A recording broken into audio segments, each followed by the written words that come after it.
Pep rally plan for tonight. Well, John, I'm in good company down here at the Hard Rock Cafe where Saints fever is soaring, but not just here, all across the city. People are getting hyped up for the big game on Saturday. And the good news is, even if you can't make it to Minneapolis for the game, there are plenty of ways to enjoy the action around town. And right now, we're having a pep rally at the Hard Rock Cafe where Buddy D is broadcasting his radio show live with Pat Swilling. And of course, the Saintsations arrived about half an hour ago and they're doing a great job of revving up the crowd and getting everyone into the spirit of the football game. Now, Stephanie, the girls aren't going to the game in Minnesota, so what will you be doing? Our team, the Saintsations, are going to be getting together, rooting, supporting the Saints, hoping that they win. Okay, now there's 2 more days left till the big game. Any more pep rallies until then? Yes, tomorrow at noon they will be having a pep rally at the Superdome, so all the fans will be there cheering on the Saints, getting us ready for Saturday. Okay, and fingers crossed, if the Saints do win on Saturday, what's going to happen there? We're going to be getting ready for our championship game and then on our way to Tampa. All right, and if you're around downtown here in the French Quarter near the Hard Rock Cafe, why don't you stop on by? There's free finger food and plenty of fun, at least for the next couple hours. Reporting live from the Hard Rock Cafe, I'm Michelle Tapper. Fox 8 News, John Nancy, back to you. All right, thanks, Michelle.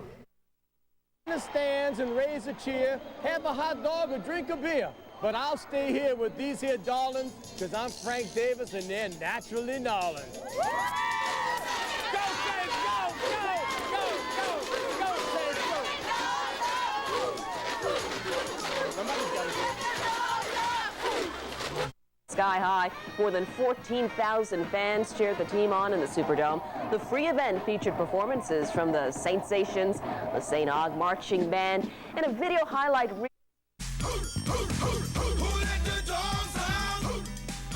Tomorrow's matchup is more than a game.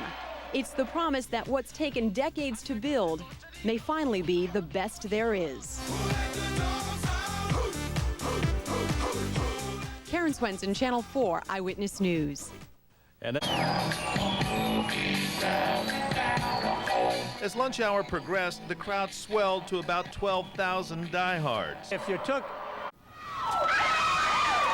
The Saintsations know what it feels like to live the ups and downs of a Saints game. Oh, that's all right, that's all right. And even when today's game looked bleak, the Saintsations never gave up on the team. Go, Saints, go! Go, Saints, go!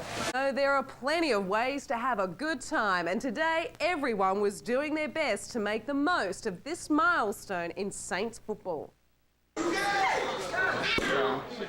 Corks were popping and the champagne flowing at the Ritz-Carlton today. The Saintsations living it up after being sidelined for the big game.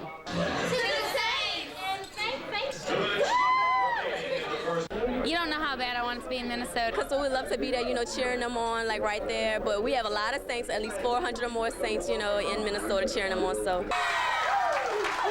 And the Ritz was putting on the glitz with fancy finger food and fine service. They were making the most of the Saints football milestone. That's